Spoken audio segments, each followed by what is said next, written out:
Sir, now can you able to see the screen? Yes, yes, we are, sir. It's KCAT, it is coming. Yeah, it is coming, sir.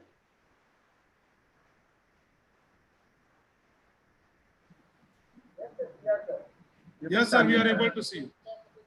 Yes, sir. Right presentation. Right. Hello. Yeah. Yes, sir, we are able to see. Yes, All right. sir. Right Okay, presentation. fine, sir. Hello.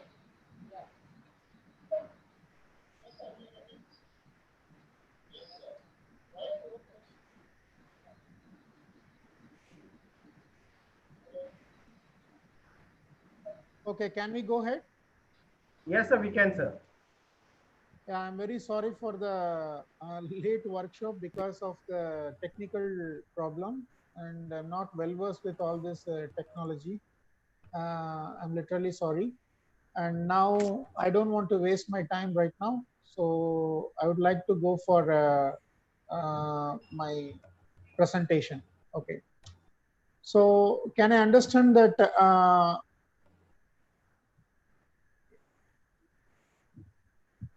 One second.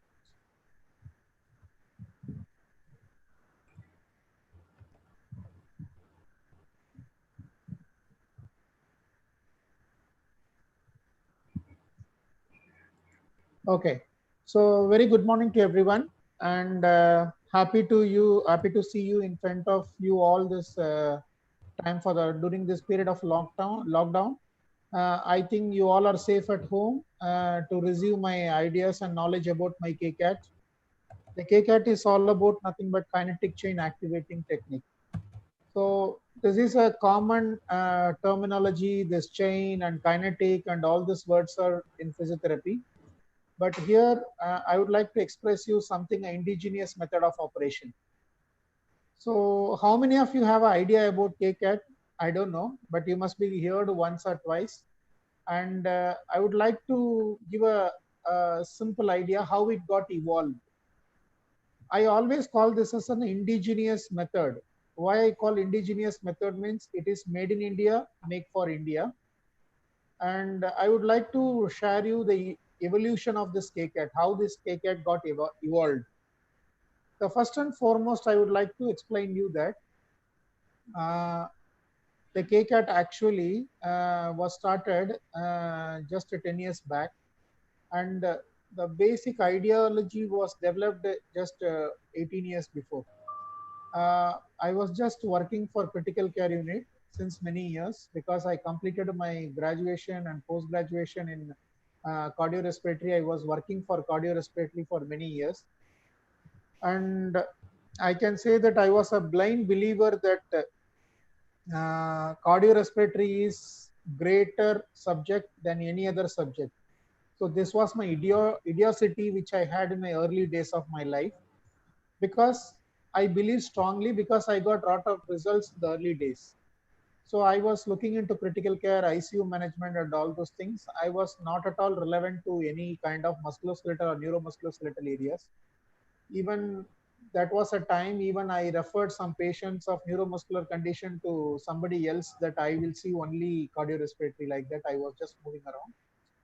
So during those days, because I believe strongly the cardiorespiratory, because it is an evidence-based practice, and moreover, it is an evidence-informed practice. What is the difference between evidence-based and evidence-informed means? The evidence-based practice means once you done, then you can see with your correlation with the blood test and all those things, you can see your MRI or X-ray changes and all those things. Whereas cardiorespiratory is evidence-informed practice, because once you see the patient, before you're treating the patient, you can just look for AVG analysis, you can look for a chest X-ray, you can look for a crepitations, you can check for your stethoscope assessment and breathing patterns and ventilatory graph changes. All this thing can be, once you've done your good physiotherapy, immediately you can see the changes in your naked eye. And the patient requirement of antibiotics also going down like anything. So the patient number of days in the ICU bed is also reducing. So these are all actually motivating yourself to your work, that you are showing that you are working on a very crucial part of the life. So that's the reason I was believing strongly about cardiorespiratory practice. I was least bothered about the musculoskeletal practice on those days, because I have always this thought process that if somebody got fracture in the forest, like suppose take a tiger got a fracture, it doesn't go to physiotherapist or it doesn't go to doctor or orthopedic surgeon. It stay for some time in the same place and it get nature heals conservatively, and slowly what will happen means your healing process occurs, the bone join, then automatically it start to run in an uneven terrain or uneven surface. Slowly what will happen, the uneven surface and an uneven terrain will act as a physiotherapist. Again it start to function normally, and maybe little bit of deformity must be there, nothing else bigger problem over there, but functionally it will get readapted to itself. So with this idea, I thought of that musculoskeletal is nothing, only cardiorespiratory is a game changer. It is a life saving. Like that, I had a idea on those days. So in Apollo, in my hospital, normally they go for bypass every day, around 7 to 8 bypass.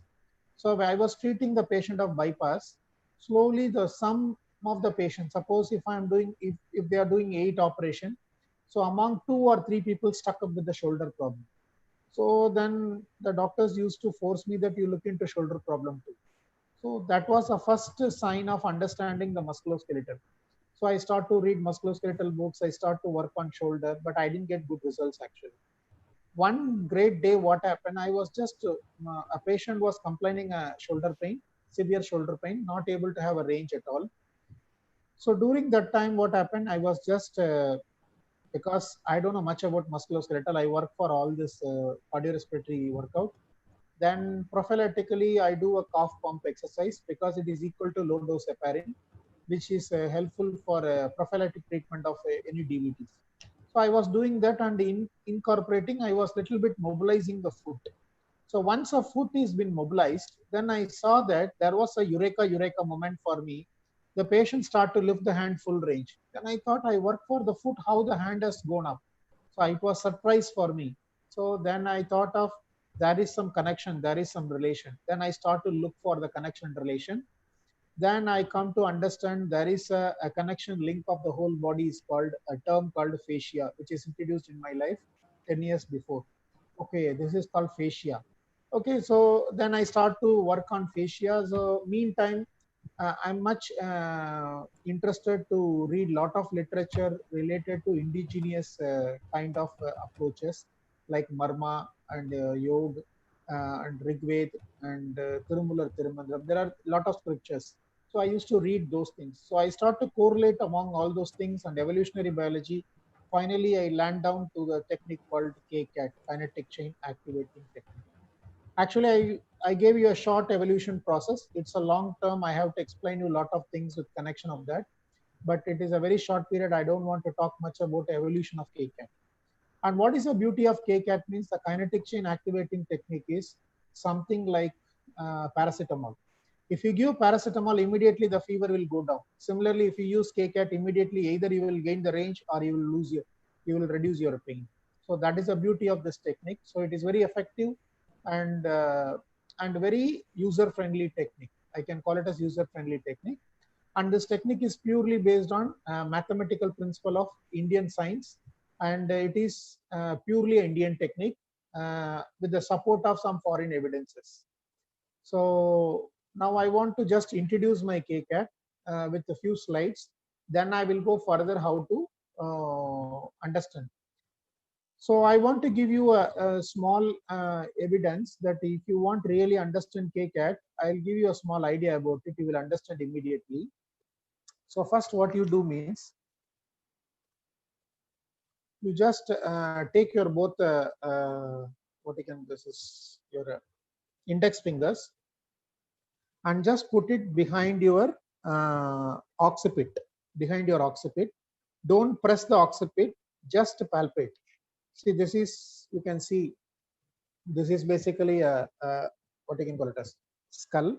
So in the skull, what you are going to do means behind the occiput, occipital protuberance, you are just palpating with the two index finger, just like that. Don't press it, just like this. Okay. And now you're going to keep it like this and just close your eyes and move your eyeball from side to side. Move your eyeball from side to side. Move your eyeball from side to side in the closed eyes.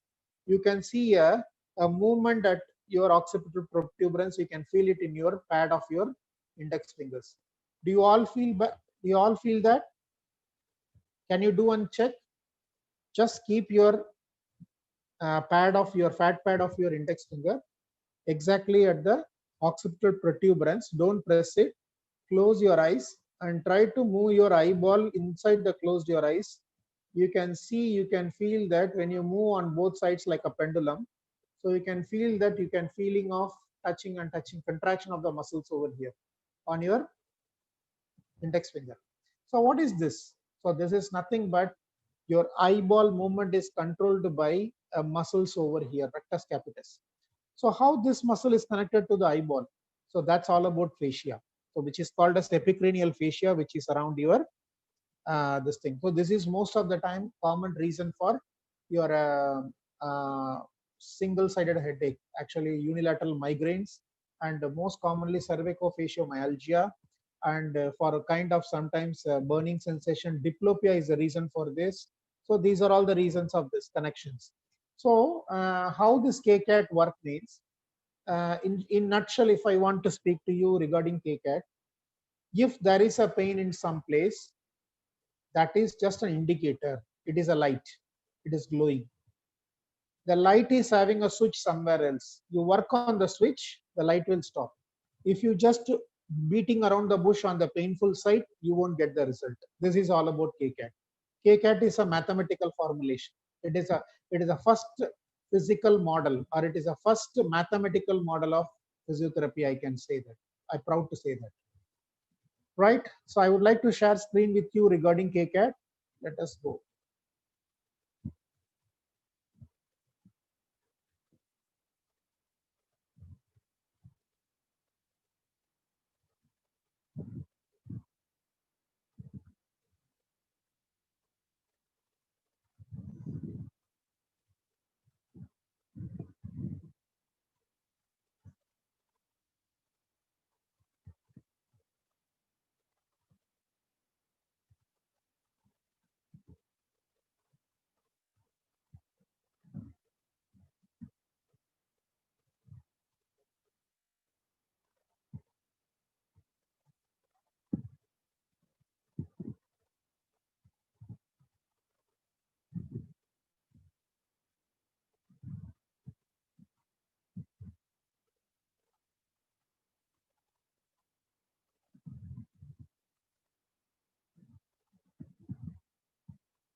Okay. So can you able to see my screens? Can you able to see my screen?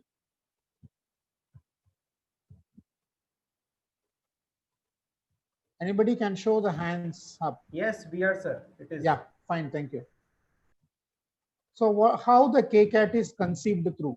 So the KCAT is a two-dimensional to three-dimensional vision. How it is two-dimensional, three-dimensional vision means, basically the KCAT I developed for a different anatomy, because I always believed that when we read books or when we attend the classes and we read anatomy books, unfortunately, we are just going through anatomy of dead body, not a functional body. That is a big problem. And second one is two dimensions. We always see two-dimension relevancy, like if you take a picture or if you take a kind of MRI, you take a CT scan, you take any kind of scans except sonography, all are two-dimensional method. So when we read something two-dimension, then we want to transmit those technology to three-dimension, because all our organs are three-dimension, our body is three-dimension, only the sonography evidences are three-dimension. So the KCAT is conceived to beat the idea of two-dimension to three-dimension. So always our functions and our workout and as well as our ideas and our assessment methods, everything is on three-dimension. And I want to convert structural to functional, because if you take, we learn anatomy in the patient in lying, because suppose we do autopsy for a dead body in a lying posture. and we read about the three-dimensional by doing a dissection. But unfortunately, the dead body is not never going to be a functional body, and the structurally what we are seeing three-dimension in the dead body is a very old dead body, so functional ability cannot be studied. And unfortunately, the dead body is lying down and it is on the elimination of gravity. So we are reading the anatomy on elimination of gravity, but unfortunately, we are working with the functional anatomy. Being a movement scientist, the functional anatomy is against the gravity. We are just standing and walking and running. If you take any basic posture, everything is against gravity. So this is a big difference. So I thought of that we have to develop a technology of KCAT, everything in functional mode, not in structural mode. And second one is, this KCAT is going to talk about since from embryology to gerontology. So that means we are going to talk from embryo in the child to the gerontology until geriatrics. And the KCAT is planning from unicellular to multicellular model. So we are going to deal with unicellular also, multicellular also, microscopic also, macroscopic also. So similarly, the assessment method of KCAT is completely different from other methods because we are going to study about the present tense with the help of past tense. That means the present condition we are going to correlate with the past history and the past tense to future. So that means from the past tense we are planning for the future progress. So this is something about the uniqueness of KCAT. The KCAT is conceived through these ideas.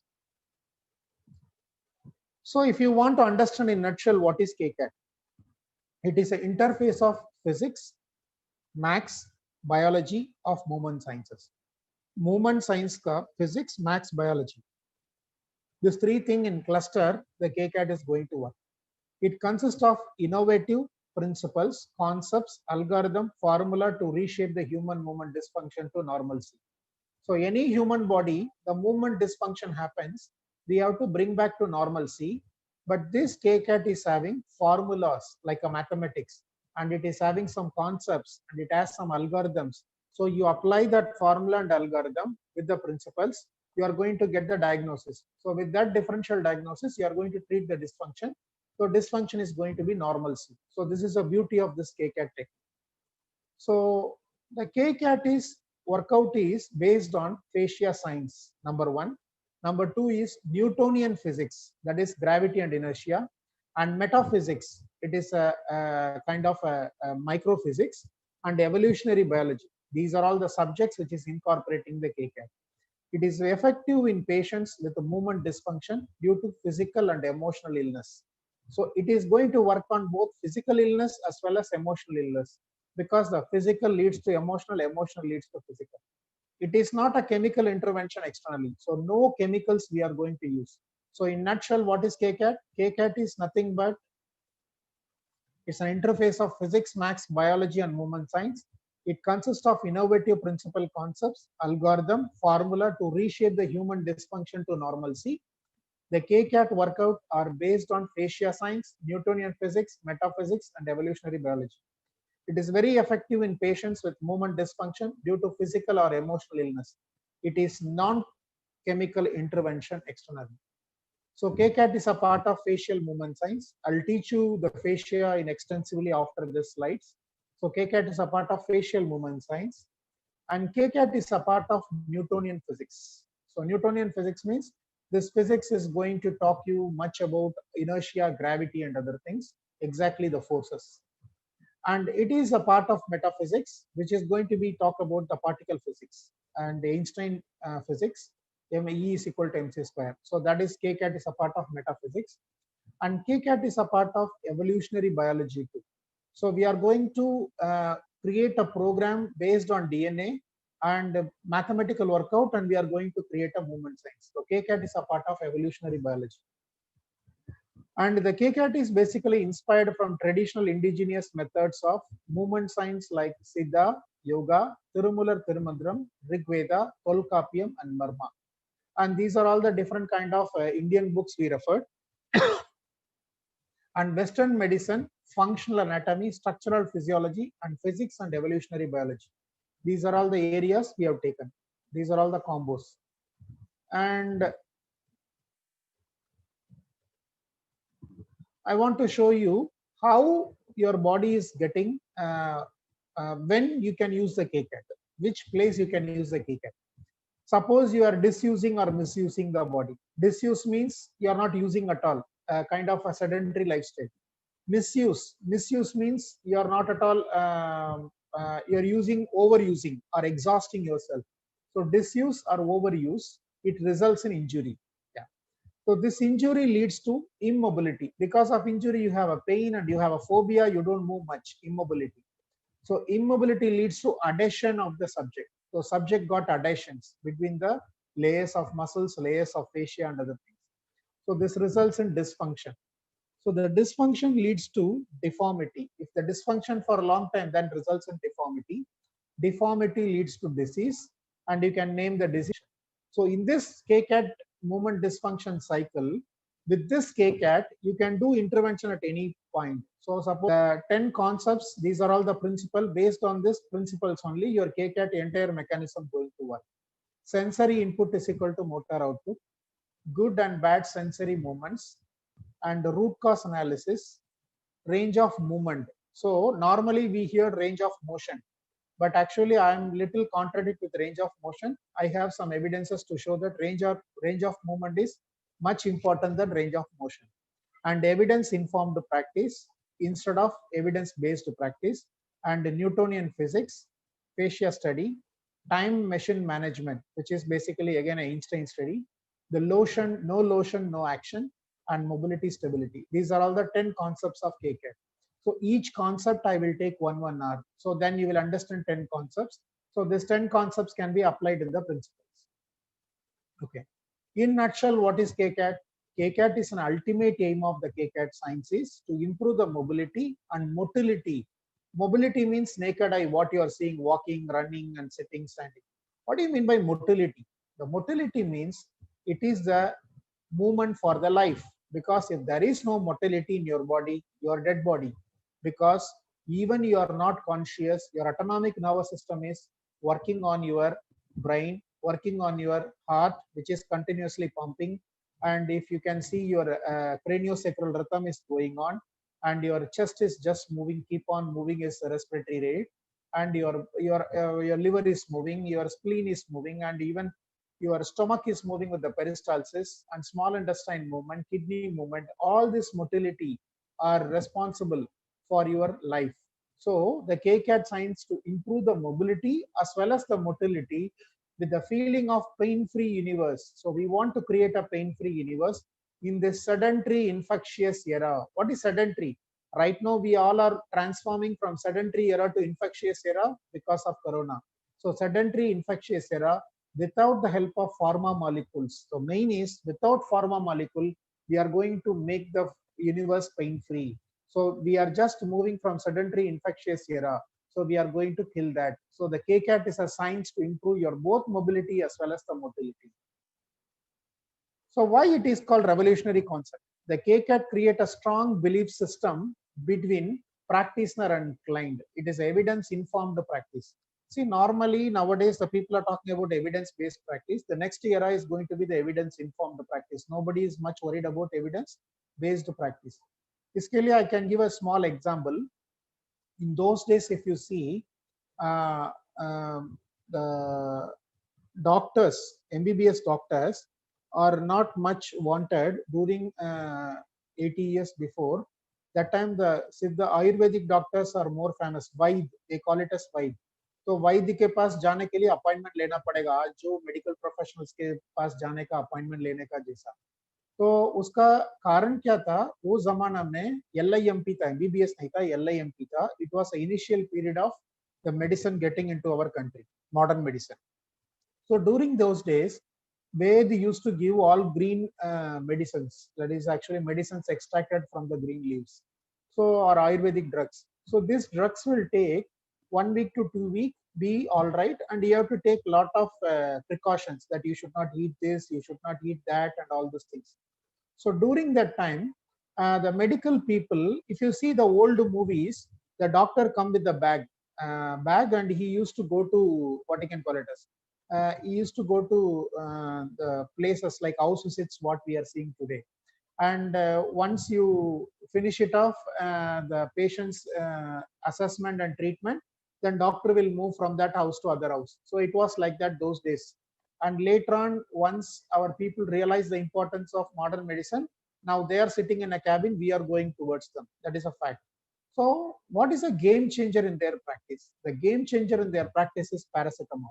Why means the paracetamol is a very simple tablet which immediately sort out the symptoms. It is not going to treat your root cause analysis, but it is going to just treat your symptoms.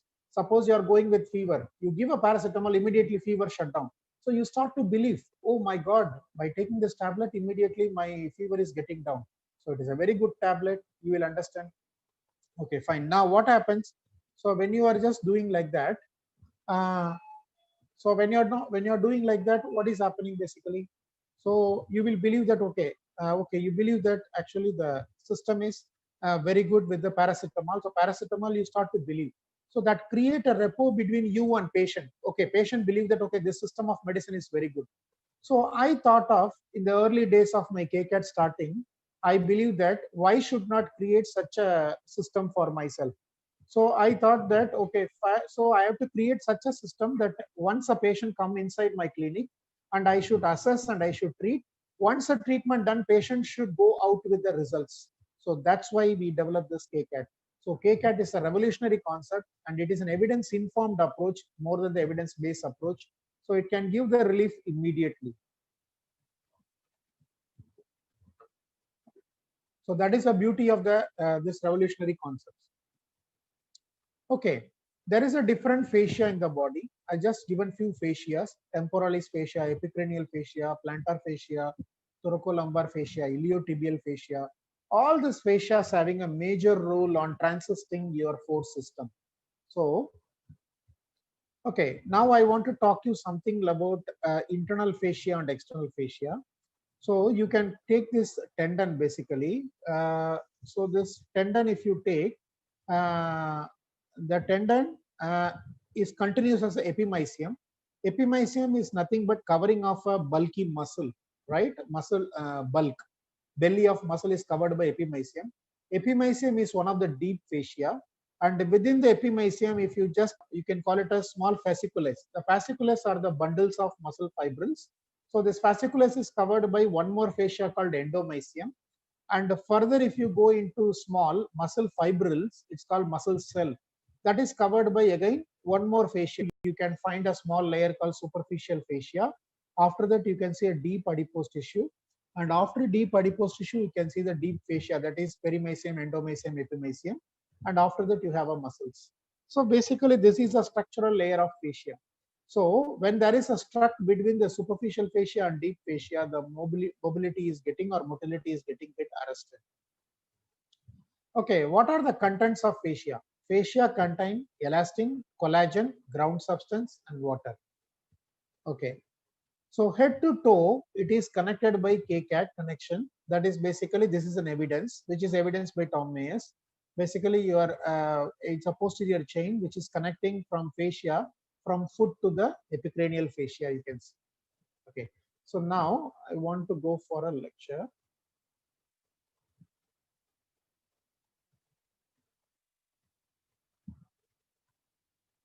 Okay, so now I'm going to show you some demos. So up to now, can you able to listen me?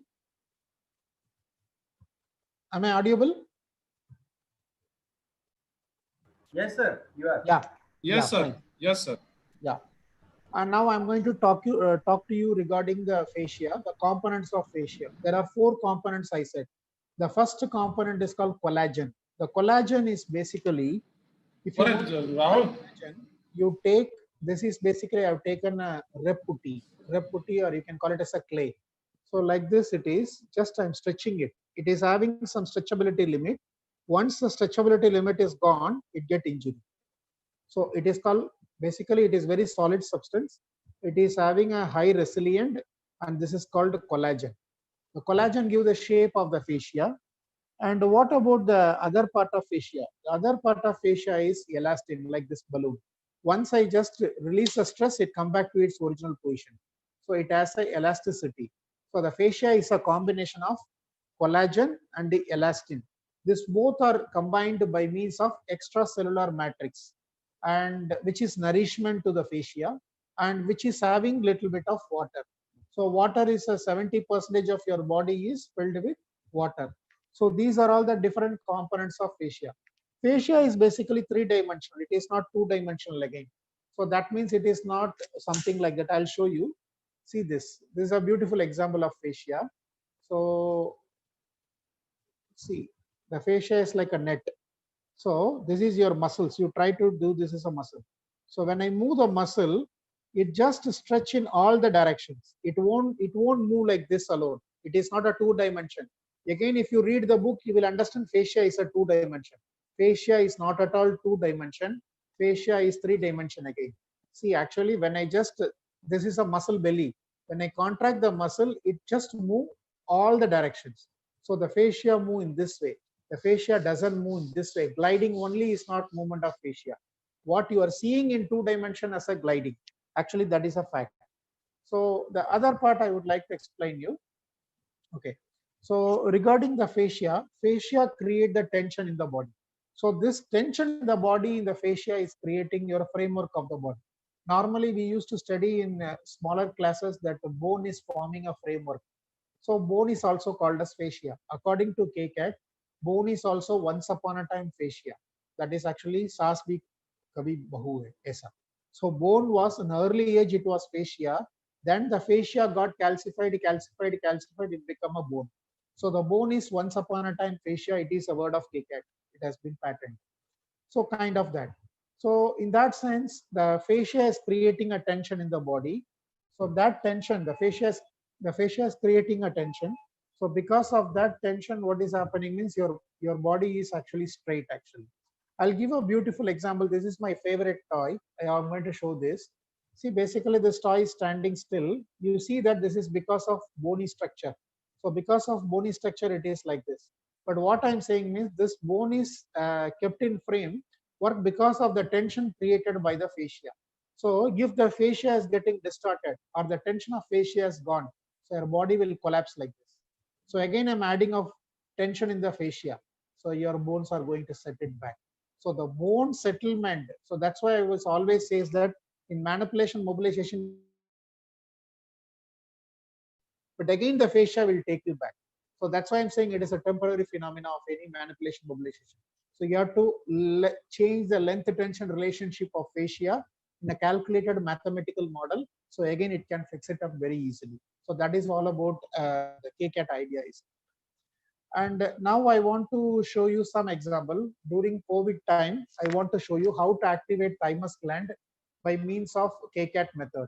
So the thymus gland can be occluded here. Basically, this is your what you can call it as your Manubrium sterni. So the Manubrium sterni is basically it's a junction between the Manubrium sterni and the sternal bone. You have a space. So that space, you just take the two fingers like this and just tap it 15 times. 1, 2, 3, 4, 5, 6, 7, 8, 9, 10, 11, 12, 13, 14, 15. So every morning, afternoon, twice or thrice, you can just go for a tapping of 15 times. That will activate your thymus gland, because thymus gland is located exactly behind that Manubrium sterni. And when you just knock the Manubrium sterni will just give a reverberation vibration to the fascia. So that is evidence. I can show it on with your sonography evidence. So which will create a thymus gland activation. I always prefer to do this thymus gland activation in the morning and afternoon, not in the night, because night if you activate, you won't get sleep, you will become more active. So morning and afternoon you can use it twice, which is helpful for your improvement of your immune system. It is one of the immune booster workout of KCAT. So okay, this is all about the idea about it. And now one more KCAT workout I'll show you. Keep your hand like this and try to rotate to an extent. What you can see on the side, look into it and just look at here. Again, just turn what you can see. And after that, what you are going to do is just tap over here 15 times. Okay, very good. Okay, and keep it and breathe in, breathe out. And if you want to breathe out, you can say O for 5 times. O.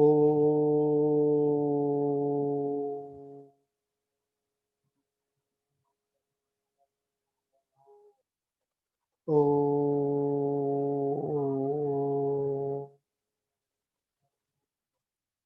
O.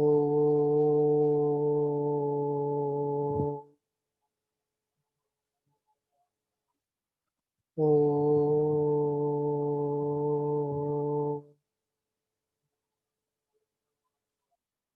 O.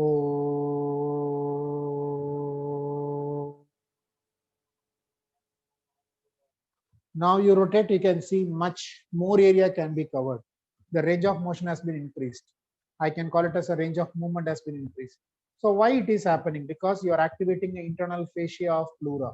So internal fascia of pleura as well as pectoralis minor, they have a connection. You have activated that. That's why you are increasing your range of motion. You are not at all working on your obliques. So obliques, we are actually anatomically, we are studying obliques are responsible for movement of your rotation.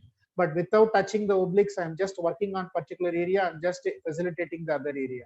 So that's why the KCAT is something like you want to change, you want to work on this light, you have to work on the switch. The switch on off will alter the light sensation. The light is just an indicator. So all about KCAT. So I think I took I want to cover a small portion of KCAT only, just an introductory idea. So let me finish it up at this point. So I would like to go about the questions right now.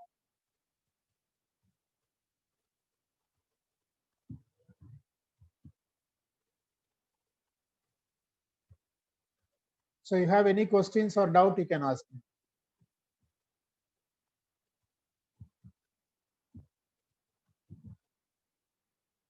Sir, hello.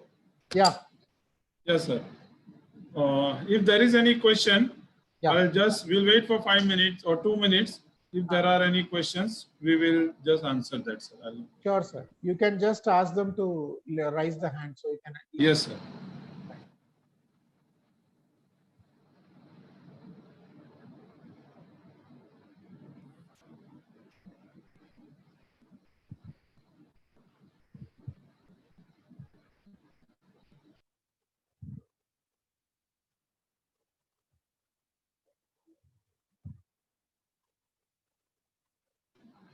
Sir, there is a question. They are asking that where can I find more exercises related to kinetic chain activations? See, basically, this is my own invention or innovations, and it has been patented by my name of KCAT, and it has been taught in different universities in Europe and Oxford, Oxford in England, and also in India. We are taking workshops, so you have to attend the workshops to understand better about it. The book is on the way. The book soon it is going to. We are going to release the book. It is on the way because we are stuck up with few evidences with Elsevier. So soon the book will come. That book you can understand. But if we, at this moment, if you want, you have to attend the workshops to learn it, because you have to. This is purely mathematical model. You have to learn the formulas first to apply the exercise. Then you will make your own exercise with the formulas. Thank you, sir. And we will soon send the link for this webinar and the link of your workshop on YouTube Live. Thank you, sir. Thank you. Right, sir. Sir, thank you so much. I'm thankful to you, sir, for giving this webinar. And I'm sure that student has got, and the people, those who all were audience, they were very much interested in this topic, that they wanted to know what is something kinetic chain activation and what is special about it. So, sir, I really thank you from Parul University Management, Parul University, and Faculty of Physiotherapy.